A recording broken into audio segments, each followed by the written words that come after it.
أزواجا لتسكنوا إليها وجعل بينكم مودة ورحمة. السلام عليكم ورحمة الله وبركاته. مشاهدينا الكرام، أهلا بكم إلى هذه الحلقة من برنامج مع الأسرة، الذي نهدف من خلاله إلى توعية الأسرة المغربية بمجموعة من القضايا الأسرية التربوية والاجتماعية. حديثنا اليوم عن السعادة. قد لا يختلف اثنان في كون السعادة مطلبا للجميع، لكن ربما الاختلاف في مفهوم السعادة والآليات التي تحقق السعادة. هذا الاختلاف طبعا باختلاف المرجعيات، باختلاف النظرة إلى الحياة. من هنا كل شخص يرى السعادة في شيء معين. يسرني أن يكون معي في هذه الحلقة الأستاذ ياسين زروالي، وهو مختص في تنمية الكفاءات والمهارات.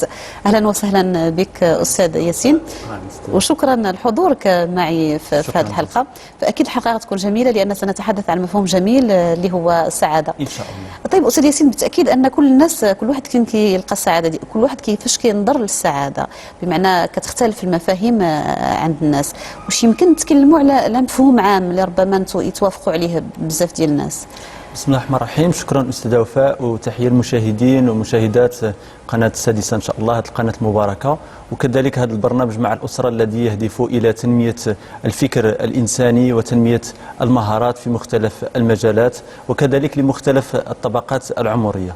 إذن كما أشرت أستاذة وفاء، إلى بغينا نطلبوا أول حاجة من المشاهدين أنهم يتكرموا علينا بواحد الابتسامة لهذه القناة المباركة، وكذلك باش نحفزهم إن شاء الله الرحمن الرحيم أنهم يبدأوا يستشعروا من الآن مفهوم السعادة. إلا بغيت نعطيهم في الأول واحد المفهوم بسيط جدا قبل ما تكلم على المفهوم، فجميل جدا هذه الإشارة. هو كل ما كان الإنسان مستعد لتلقي الفكرة كيكون نظرته من البداية إيجابية، فجميل. يعني مشاهدينا الكرام، إلى عملتم بنصيحة الأستاذ ياسين وأنكم تابعتوا هذه الحلقة معنا وأنتم في راحة داخلية وفي ابتسامة، لأن ملي كتكون ابتسامة خارجية بالتأكيد أنها كتعطي واحد الشعور داخلي. نمشيو الآن لمفهوم السعادة برأيك. غادي ننطلق من واحد المقولة نتاع واحد المحاضر أمريكي سميتو وين دايلر، يقول: غير نظرتك للأشياء تتغير الأشياء. لماذا؟ لأن نظرتنا إلى الحياة هي التي تحدد مفهومنا ما هو مفهوم الحياة، هي التي تحدد كذلك مفهومنا لذواتنا وكذلك مفهومنا لذوات الآخر. إذن تغييرنا للنظرة، نظرتنا من حيث الإحساس، من حيث الشعور، من حيث التعامل إلى غيره، فهذه النظرة عندما نغيرها ونكتسب نظرة جديدة مفعومة بمفهوم السعادة. وإن قلت بتعريف بسيط ما هي السعادة؟ السعادة هي أن تقرر أن تكون سعيدا. جميل جدا. نعم. إذن هذا بالتأكيد سنتوافق فيه. نعم. يعني أن تقرر أن تكون سعيدا. قبل ما نوصل أستاذ ياسين، بغيت غير واحد الإشارة، هو أن عندما نستشهد بأقوال مفكرين عالميين، فقد يقول الإنسان: لماذا تستشهدون بأقوال ربما لغير المسلمين؟ فنريد يعني الرسالة لكل من يشاهد: هناك أمور إنسانية يتوافق عليها الجميع، بعد ذلك تكون المرجعيات في توجيه الفكر إلى جهة معينة.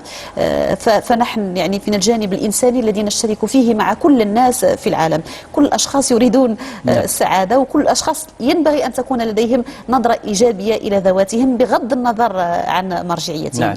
نكمل معك. صحيح أستاذ وفاء. وحتى هنا اللي فتحتي هذه النقطة، فمفهوم التنمية الذاتية التي أصبح الآن يروج لها كثيرا، ما هي التنمية الذاتية؟ ما هي إلا من سيرة الرسول صلى الله عليه وسلم، ومزجناها في مفهوم جديد وهو مفهوم علم النفس. الآن نتحدث عن علم النفس كمفهوم للعلاج. الآن التنمية الذاتية ما هي إلا مجموعة من الأفكار التي تهدف إلى تحسين المهارات والقدرات إلى الإنسان. كما قلت أن الرسول صلى الله عليه وسلم يقول: إنما بعثت لأتمم مكارم الأخلاق. هو بعث لإعادة صياغة الفكر الإنساني وإعادة صياغة النموذج البشري الذي يريده الله سبحانه وتعالى. نعم. بمعنى أنه كان يشتغل على الذات مع الأشخاص الذين تربوا على يديه صلى الله عليه وسلم. إذن هنا أستاذ اللي بغيت نقول بأنه الإنسان تشوبه في الحياة مراحل، أحيانا يضعف، أحيانا يحزن، أحيانا تجيه شي مشاكل، شي صعوبات في الحياة. فالإنسان ما غادش يمكن على طول يكون مبتسم وفرحان، وما غادش يمكن على طول يكون حزين. فالسعادة ما هي أنك كيف تقرر، هي منهاج حياة، أن أكون سعيدا، أن تؤمن بالقدر خيره وشره. فالمؤمن إن أصابته سراء شكر، وإن أصابته مصيبة صبر. وهنا المؤمن ليس فقط أنه يصبر، وإنما السعادة هي الرضا. أن ترضى بما قسمه الله لك، أن ترضى بحياتك، أن ترضى بوجودك. فهذه من سمات أسمى شيء في السعادة، هي أنك تكون راضي بالوضعية ديالك. لأننا أحيانا ما هو من صفات المؤمن. نعم، أحيانا بسبب تعاستنا أننا نقارن أنفسنا بالطرف الآخر. هذاك عنده طوموبيل زوينه انا ما عنديش، هذاك عنده خدمه زوينه انا ما عنديش. ولكن الا جيت تاملت في نفسك غتلقى بانه الله سبحانه وتعالى اعطاك واحد النعم التي لا تحصى. نعمه غير البصر، كاين اللي ربي حرمه من نعمه البصر، وكاين اللي ربي هداه نعمه البصر. انك تشوف الورود، انك تشوف الحياه، انك تاخذ صوره فسيحه لهذا الكون، فهذه من اجمل النعم. انك تنوض الصباح وتحمد الله لانه وهبك عمر جديد اللي فيه قادر تدير عبادات، قادر فيه تصدق، قادر فيه دير اجر كبير، ان التعاون مع الناس، هذه من اكبر النعم اللي هداها لك الله سبحانه وتعالى. اذا هناك اشياء كبيره اللي وهبها لنا الله سبحانه وتعالى، ولكن لماذا لا نتدبر هذه الامور؟ لانه احبائي المشاهدين، وهنا استاذه وفاء بغيت نشير لها بزاف، لانه الحياه اللي كنعيشوا فيها الان هي وتيرتها متسارعه بزاف. هذا التسارع نتاع الوتيره خلى العقل البشري الا بغينا نقولوا احيانا يجي بحال الركود، او احيانا يجي بحال واحد الضغط، لاننا كنشغلوا راسنا بزاف، كنشغلوا نطرحوا اسئله بزاف، والعصر كيتحرك بزاف. فالواحد خاصو فتره من التامل. لاحظي معايا الناس تاع بكري ما كنا نقولوا لهمش خذوا فتره التامل، خذوا فتره ديال الاسترخاء، لانه هو ملي كان يخرج في الباديه والفضاء واسع وكل شيء، اصلا حياتهم كان فيها نوع من التامل. ما كانش ضغط فكري عليهم، ما كانش الحياه كتمشي صحيح بتسارع. كانوا عندهم الوقت الكافي باش يستشعروا الجمال حواليهم، في الطبيعه، في ذواتهم، في اولادهم، في اشياء كثيره اللي الان ربما ما كنتبهوش ليها. كانوا الناس القديم كتجيهم شي حاجه كبيره، غير تتبع مراحل الحياه، النمو ديال ابنائهم كانوا كيعملوها بطريقه افضل منا بكثير. اليوم الانسان مع العمل، مع تربيه الابناء، مع مجموعه من الاشياء، الظروف الاقتصاديه، الظروف الاجتماعيه، ومع التساؤلات الكبيره، لان العالم ولا قريه صغيره. يعني انت عايش هنا وكتوضع تساؤلات على عالم اخر اللي بعيد عليك بالاف الكيلومترات. وخصوصا من هاد وسائل الاعلام الجديده مثل هذا التواصل الاجتماعي الى اخره، خلى الواحد دائما منشغل على طول. تقدر تاخذ شاب وتلقاه دائما مع الهاتف النقال ديالو، هو في قاعه الدرس وفي نفس الوقت مع الهاتف. اذا كيشغل العقل ديالو، كيعطيه واحد الوتيره ديال الاشتغال اكثر من الطاقه ديالو. هنا بغيت نفهم السعاده، نعطي واحد القصه جميله ديال واحد الشخص اللي كان مزوج 4 ديال الزيجات. الزيجه الرابعه كان يبغيها واحد الحب كثير، كان يشري لها احلى الملابس كيوفر لها، دائما كانت هي الحب الكبير ديالو. والزيجه الثالثه كان بطبيعه الحال كانت بالنسبه ليه يتباهى بها قدام الناس، فين ما كيمشي كياخذها معاه، دائما كتساندو. والزيجه الثانيه كانت بالنسبه ليه هي محط الاهتمام ديالو، ديال اتخاذ القرار، دائما تشاور معاه في الامور الصعبه، ملي كيكون حزين ولا ضعيف هي اللي كتساندو، كتوقف بجنبه. اما الزيجه الاولى للاسف ما كانش يبغيها، ولكن هي كانت تبغيه بزاف. هي كانت بالنسبه ليه تفكر بالواجبات المنزليه ديالو والواجبات الدينيه والاخلاقيه ديالو، دائما مسانده وقريبه منه، ولكن للاسف ما كانش يبغيها. هذا التاجر اللي هو تاجر وكان مزوج هاد 4 ديال الزيجات، جاءت الظروف انه في واحد اللحظه مرض وكان على فراش الموت. اللي كان على فراش الموت طرح تساؤل، بعد ما كان عايش في واحد الحياه اللي هي هنيه وكلها سعاده الى غيره بالنسبه ليه، والان انه غادي يترك هذه الحياه وغادي يرحل وحيد، ما غاديش يبقى عنده دوك 4 ديال الزيجات، ما غادي يبقى عنده حتى شي حاجه. اذا نادى الزوجه الرابعه وقال لها انا اللي كنت نبغيك بزاف وكنت نشري لك ملابس زوينين، الان انا غادي نمشي نرحل، واش ترافقيني في هذه الرحله؟ قالت له ابدا ما نمشيش. وهذا الشيء اثر له في القلب ديالو، وحس بحال واحد السيف دخل له في القلب بعد ما هدى لها كل شيء، في الاخير تقول له ما نمشيش معك. جات الزيجه الثالثه قال لها شتي انت اللي كنت نتباهى بك وكنت نخاف عليك انك تزوجي بكثره الجمال ديالك الى غيره، الان انا غادي نمشي، واش تمشي معايا؟ قالت له ابدا، انت ملي غادي تموت انا غادي نقرر ونتزوج واحد الزوج اخر. ومشى عند الزيجه الثانيه وقال لها انت اللي كنتي تسانديني في الامور الصعبه وفي اللحظات ديالي الصعبه، الان بغيتك تسانديني في هذه اللحظه الصعبه، واش تقدري ترافقيني؟ قالت له اجمل حاجه اللي غادي نقدر نديرها معاك هو انني نوصلك لباب القبر، فهذه اجمل حاجه نديرها معاك. ومشى هو في هذه الصدمه وفي هذا برود القلب بعد ما هاد الزيجات الثلاثه قالوا له هذا الكلام اللي بالنسبه ليه جرح له المشاعر ديالو، سمع واحد الصوت خافت تاع الزوجه الاولى ديالو اللي قالت له انا غادي نرافقك وانا غادي نمشي معاك في اي بلاصه مشيت. شاف فيها وقال لها للاسف ما اهتميتش بك، ملي كان عندي الوقت نهتم بك. احنا في الحقيقه كنا احبائي المشاهدين مزوجين هاد 4 ديال الزيجات. الزوجه الرابعه هي الجسد اللي كنتباهاو به وكنبغيو دائما نكونوا في حله زينه ودائما عاطين واحد الصوره زوينه وكنهتموا به. في الحقيقه منين نمشيو نتوفاو الجسد صافي ما بقاش. والزوجه الثالثه هي المال الثروه دائما كنجريو موراها، دائما في لهفه موراها، ولكن في الحقيقه الفلوس اللي كنموتوا كتمشي لناس اخرين ما كتبقاش لينا. والزوجه الثانيه هي الاسره والاقارب، دائما هما راهم قراب منا ولكن كنتوفاو الحاجه الوحيده اللي ممكن انهم يديروها لنا هما انهم يرافقونا للقبر ويديروا لنا واحد الجنازه. اذا في الاخير كتبقى بوحدك. والزوجه الاولى هي النفس، لان ما كنهتموش بالنفس بالروح ديالنا اللي ودحنا الله سبحانه وتعالى. وهنا هذا اللي غادي يدفعني نذكر على الاركان الخمسه ديال الانسان. فإلى روح قبل ما نتكلموا على الاركان فجميله هذه القصه. فمن الامور التربويه في الحقيقه ان الرساله تصل بالقصه اكثر مما تصل بتوجيه مباشر. وبالنسبه للنساء اكيد تابعونا من البدايه، بمجرد ما سمعوا 4 زوجات كانوا تركيز كامل معنا، بغينا نقول لهم اطمئنوا يعني الزوجات شنو المقصود بهم، وكل انسان مع هذه الاربعه في الحياه هي فقط وسيله تمثيليه باش يعرف الانسان بان نفسه هي اللي خصو يشتغل عليها ونفسه هي اللي خصو يزكيها، لان العمل الصالح اللي قام والشيء اللي قامت به هذا النفس هو اللي كيديه معها الانسان. فنواصل معك استاذ الكريم. وحنا كنتكلموا دائما على وجميل هنا يعني كل انسان كيشوف السعاده في شيء معين من هذه الامور ب4. نواصلوا الان في الامور اللي كتصنع السعاده لدى الانسان، لان كل ما كان الانسان يلبي حاجيات معينه موجوده عنده في ذاته الا وكيستشعر بانه سعيد في وقت من الاوقات. في الحقيقه استاذه وفاء الحياه هي مجموعه من الافتراضات. الا افترضت راسك زوين غادي تشوف اشياء زوينه، افترضت راسك سلبي غادي تشوف اشياء سلبيه. فالحياه هي مجموعه من الافتراضات، تفترض اي حاجه بغيتها اكيد غادي تحققها ان شاء الله بالتوكل على الله سبحانه وتعالى. ولكن قبل ما نمشيو لمفهوم السعاده او كيفاش نحقق السعاده، كاين واحد المسائل اللي خصني نشتغل عليهم، هي اللي غادي تخليني نحس راسي سعيد. لانه احيانا بعض المرات حسبتنا السعاده شي حاجه غادي نمتلكوها او شي حاجه غادي كنحسوها، لان هذاك الشيء ديال الاحساس هو الفرح ليس بالسعاده. الفرح ممكن تفرح لشيء وقع.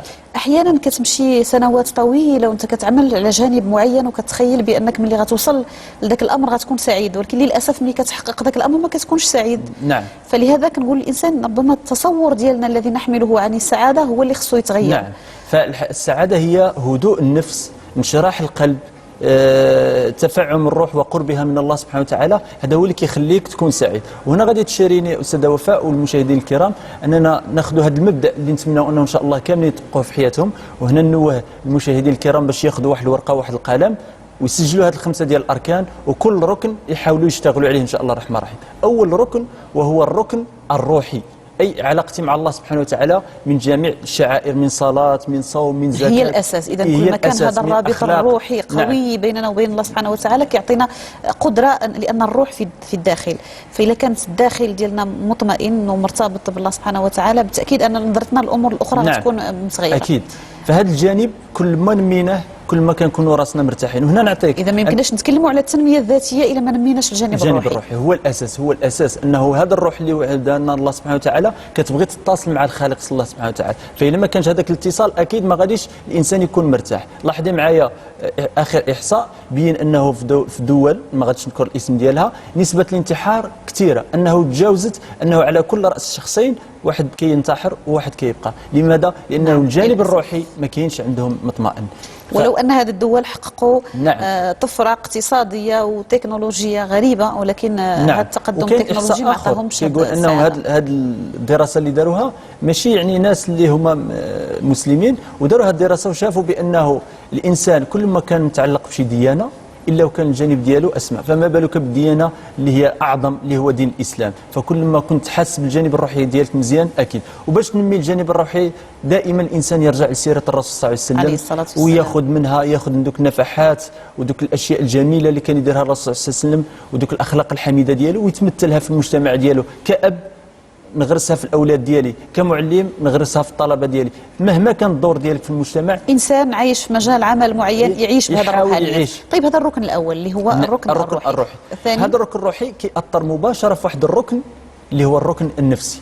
بلا ما تكون عاد محتاج انك تبحث في النفس ديالك. الا كان الجانب الاول مزيان، الجانب النفسي كيكون واحد الاطمئنان في القلب، واحد الهدوء، واحد السكينه، يعني ما يكونش الانسان متقلق ولا متوتر ولا متعصب لاي شيء. الا جاته شي اشكال كيحس بانه راه في دار الابتلاء. فالانسان هذه الحياه غير محطه كندخلوا منها وكنخرجوا، عندنا باب للدخول وباب للخروج. فالانسان كتكون النفسيه ديالو متزنه، ويزيد يتزنها اكثر بهذا الشيء ديال تنميه الذات، انه يقرا كتب، انه يحضر دورات، يتواصل مع المجتمع بواحد القلب، بواحد الابتسامه الى غيره. فهذا يخلي النفسيه ديالو متزنه. واشاره اخرى اللي بغينا نشيروا للمشاهدين الكرام نعم. استاذ ياسين، يعني فيما يتعلق هذا الجانب النفسي، هو ان حتى الاضطراب النفسي والمرض النفسي راه هو كغيره من الامراض. ومن المفاهيم المغلوطه اننا كنقولوا اللي كان مؤمن جدا انه ما غيمرضش مرض نفسي، هذا من المفاهيم اللي مغلوطه. المرض النفسي بحال الحمى، بحال اي مرض اللي ممكن يصيب الانسان المؤمن ايضا.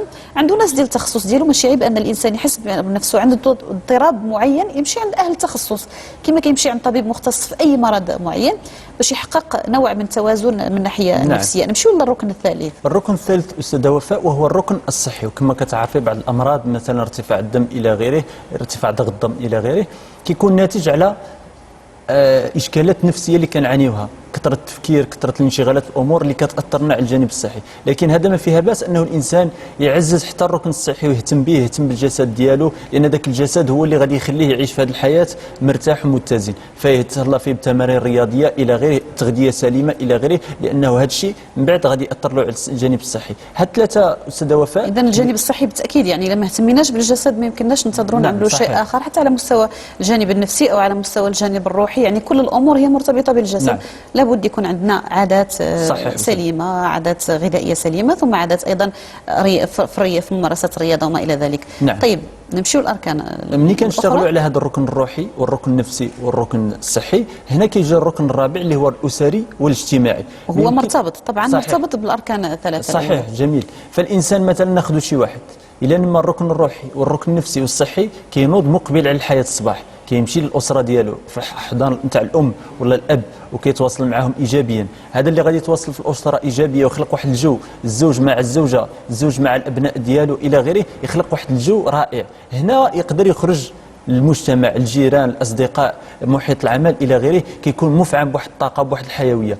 هنا الا نجحت في هذه الاركان، الركن الروحي والنفسي والصحي والاسري والاجتماعي، هنا عاد يجي واحد الركن. اذا تكلمنا على الاسري والاجتماعي، نعم. يعني النجاح في المحيط المصغر اللي هو الاسره، ثم في الانفتاح الاخر اللي هو المجتمع، في علاقاتي مع الناس عموما. لان المجتمع هو مجموعه من الاسر، اذا كانت اسره ناجحه واسره ناجحه غادي يكون مجتمع ناجح بطبيعه الحال، لانه الخير كنبغيوه للجميع باش الخير يعم جميع ان شاء الله المجتمعات الاسلاميه والغير اسلاميه. ان شاء الله حنا بغينا الخير ينتشر في جميع بقاع الارض في العالم. هنا كيجي الركن الخامس اللي هو الناس بعض المرات احيانا كيجريو وراه، ولكن هو في الحقيقه كيجي نتيجه هذه الاركان الاربعه، اللي هو الركن المهني او الركن المادي. ملي كنقول الركن المهني ولا المادي هو العمل المؤدى عنه والعمل غير مؤدى عنه. انني كنقدم واحد الخدمه وكناخذ عليها مقابل، واحيانا كنقدم خدمه دون انني ناخذ عليها مقابل، انني كنطوع في شي جمعيه او نطوع ندير الخير بلا ما نكون تحت شي لواء ديال اي حاجه.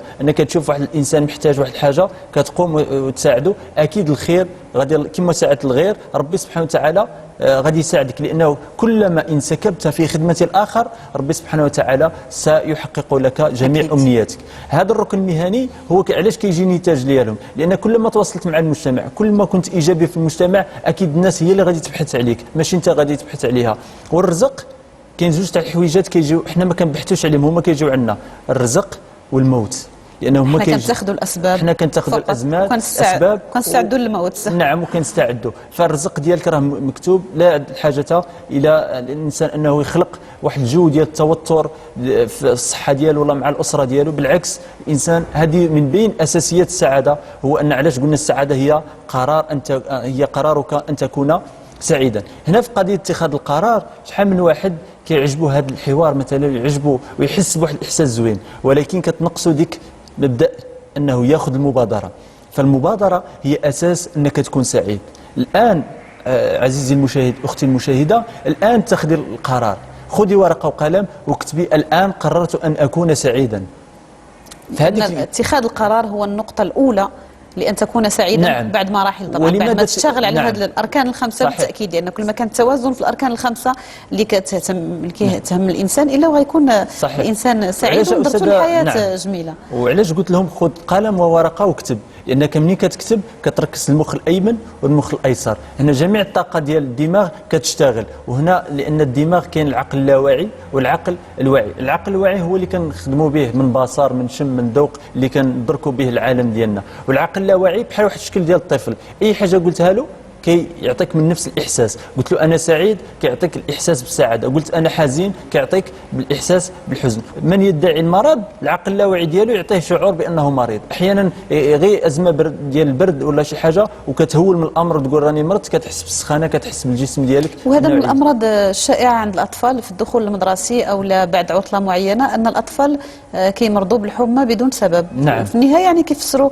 أطباء النفسانيين والمعالجين النفسانيين بأن الطفل هو ما بغاش يمشي للمدرسة، إذن وكأنه بطريقة لا شعورية كيأمر جسده أنه يمرض باش ما يمشيش للمدرسة. صحيح. فكيكون نوع من الألم في الباطن أو حمى غير معروفة الأسباب. فهذا العقل اللاواعي اللي هو شيء عظيم عطاه لنا الله سبحانه وتعالى خصنا نتحكموا فيه إيجابيا. وهنا نداء أننا دائما نبعدوا على الأفكار السلبية ونحاول نجيبها مكان أفكارها إيجابية. هذا لا يعني بأنه هناك إكراهات مجتمعية، ولكن الإنسان يحاول أنه كل ما كان عنده واحد التفكير ايجابي، كل ما دار واحد الحصن حول الذات ديالو، وكل ما قدر يتعامل، لان الحياه فيها اشياء جميله واشياء نعم. غير جميله، فيها مصائب وفيها افراح، ولكن الانسان كيكون عنده نوع من الحصانه الذاتيه وكيتعامل بايجابيه مع كل الاشياء. وهذا في اشاره لشرطي هذا الكلام هو كاين في حديث ايضا من الرسول عليه الصلاه والسلام ديال عجبا لامر المؤمن كل امره خير، ان اصابته سراء شكر فكان خيرا له، وان اصابته ضراء صبر فكان خيرا له.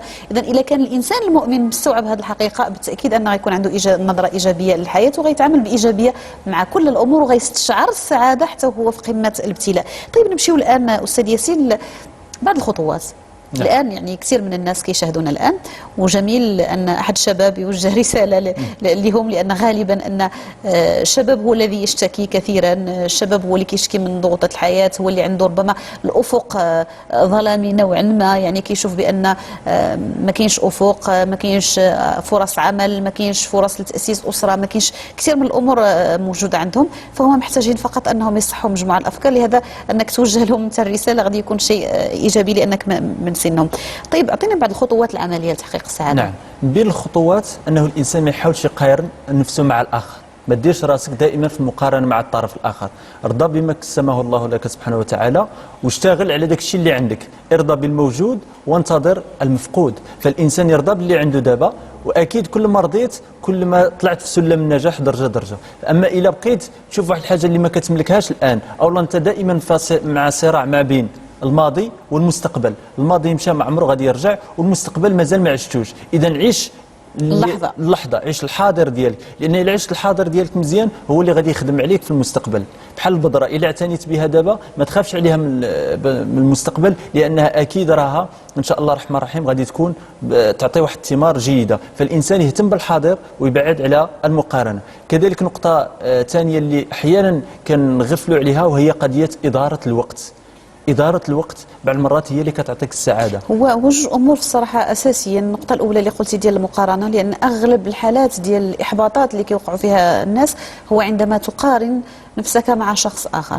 تتخيل بأن الذي حققه هذا الشخص، مثلا الإنسان كيكون في نفس الدفعة كيحصلوا على نفس الشهادة، دائما الشاب يقارن نفسه مع الآخرين وجدوا عمل معين هو ما وجدش، الفتيات الأخرى لقات عمل أنا ما وجدتش، الأخرى تزوجات أنا ما تزوجتش، الإنسانة ولدات أنا ما ولدتش، يعني دائما كتقلب على ذاك المفقود اللي موجود عند الآخر، وهذا كيدمر في الحقيقة.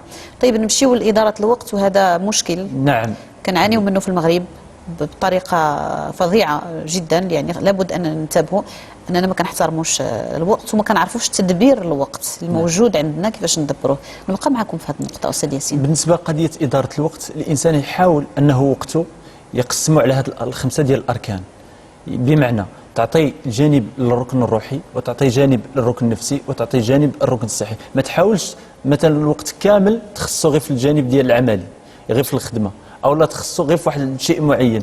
احيانا حنا بعض المرات الوقت راه متوفر، دائما كنقولوا بانه الوقت غير كافي، هو في الحقيقه الوقت دائما كافي. عندنا 24 ساعه الا قلعنا واحد 8 سوايع ديال العمل وقلعنا واحد 8 سوايع ديال النوم، غادي يبقاونا واحد 8 سوايع نقدروا نقراو فيهم، نقدروا نمشيو نسجلوا في نادي رياضي، نقدروا نتلاقاو مع الاحباب والاقارب. وما نحتاجوش نسجلوا في نادي رياضي، لان ربما حتى ملي كنقولوا للناس تسجلوا في نوادي رياضيه كيعتبروا بان الامر محتاج لشيء مادي معين. الان الحمد لله الفضاءات موجوده، ما كتحتاج انك تلبس بدله رياضيه وتمشي تجري او لا تمشي، الفضاءات العامه موجوده. نحتاجوا الفكره كما قلتي، ونحتاجوا المعرفه قيمه الشيء، يعني لا عرفنا بان القيمه الركن الصحي مهم جدا. والان جميع الاطباء يؤكدون على جوج ديال الاشياء، على تغذيه سليمه وعلى ممارسه الرياضه في كل المراحل العمريه، بان هادو جوج ديال الاركان مهمه في الجانب الصحي ايضا. ويحاول الانسان كذلك يبتعد عن الفضاءات السلبيه. الان نعطي غير مثال، المقاهي من بين الفضاءات السلبيه، لانها كتعلم الادمان على التدخين، تعلم الادمان على مشاهده المباريات، مع العلم انه كاين شله حويجات ممكن انه الانسان يديرهم في حياته. اذا يغتنم ديك الفرصه انه في تلاوه القران، في الصلاه، تقوم بمساعده واحد الشخص، زياره دار العجزه، زياره مريض الى غيره. فكاين شوف الاسره ديالك، احيانا كنشوفوا الازواج لوقت طويل جدا في المقهى بدون فائده، وحتى النقاش الذي يدور بين الاصدقاء في المقهى ما كيكونش نقاش اللي المفروض الانسان ياخذ منه شيء ايجابي، في حين كتلقى الزوجه تشتكي بانه ما كيساعدهاش، وبانه ما كيربيش معها الابناء، وبانه ما كيشوفش الواجبات المنزليه المدرسيه مع اولاده، اشياء كثيره تشتكي منها، في حين انه وقت كبير كيضيع في المقهى.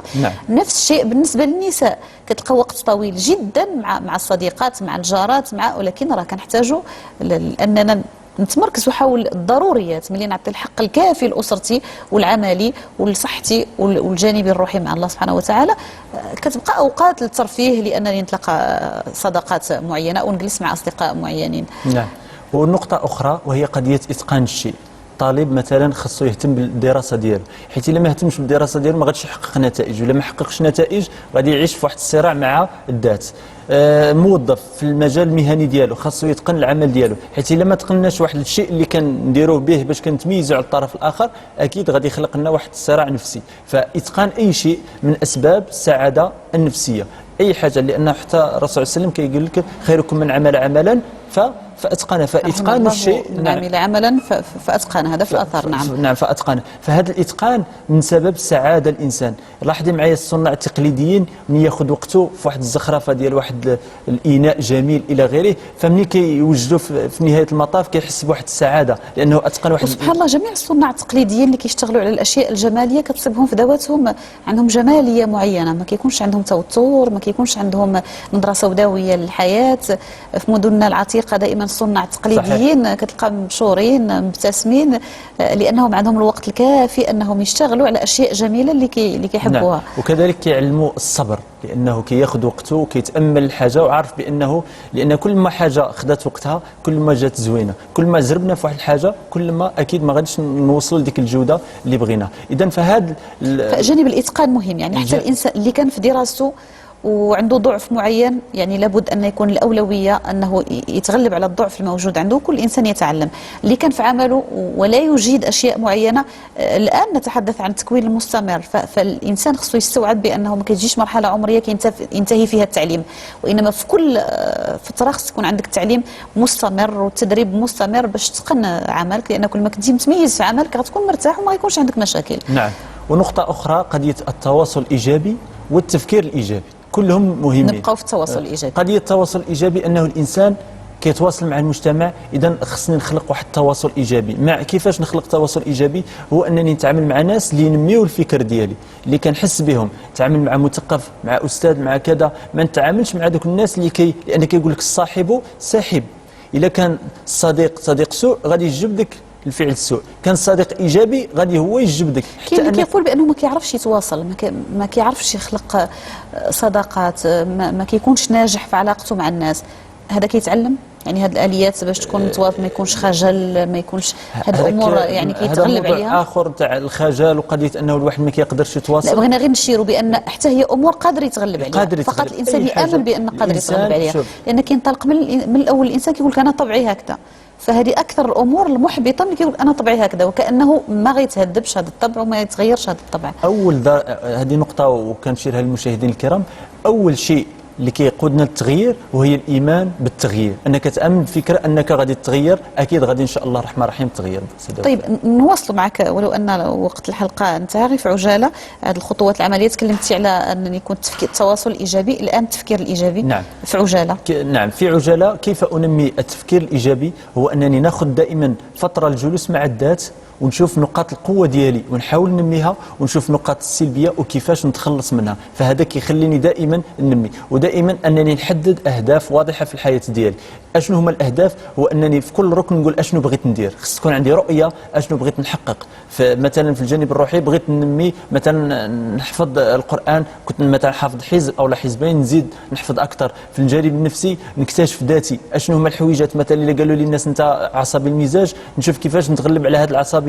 الركن الصحي نمي، ولو انني غير نتمشى واحد 20 دقيقه كما قلتي، كاين شي حويجات ما تحتاجش نادي، فهذا شيء جميل. التواصل، انني نشوف اصدقاء جدد في شي مجال جديد اللي ما كنعرفش عليه وكنمي ذاتي هكذا. فمني كتخدم على الذات ديالك، على ديك النفس اللي هي الزوجه الاولى، الا اشتغلت عليها مزيان اكيد غادي تعيش حياه سعيده، وان شاء الله الرحمن الرحيم تكون عندك حتى نظره ايجابيه. ونختم بها عاود كذلك، غير نظرتك للاشياء تتغير الاشياء. استاذ بهذه الكلمه الجميله غادي نختموا هذه الحلقه. شكرا جزيلا لك استاذ ياسين الزروالي، ومعتمد ومختص في تنميه الكفاءات والمهارات. شكرا لكم ايضا مشاهدينا الكرام، بالتاكيد نصائح مهمه استمعتوا لها مع الاستاذ ياسين الزروالي. ارجو ان نكون دائما في مستوى تطلعات مشاهدينا الكرام، ونرجو أن نكون دائما مفتاحا للخير، ننقل رسالة الخير بإذن الله. ألقاكم في الحلقة القادمة بإذن الله، إلى اللقاء.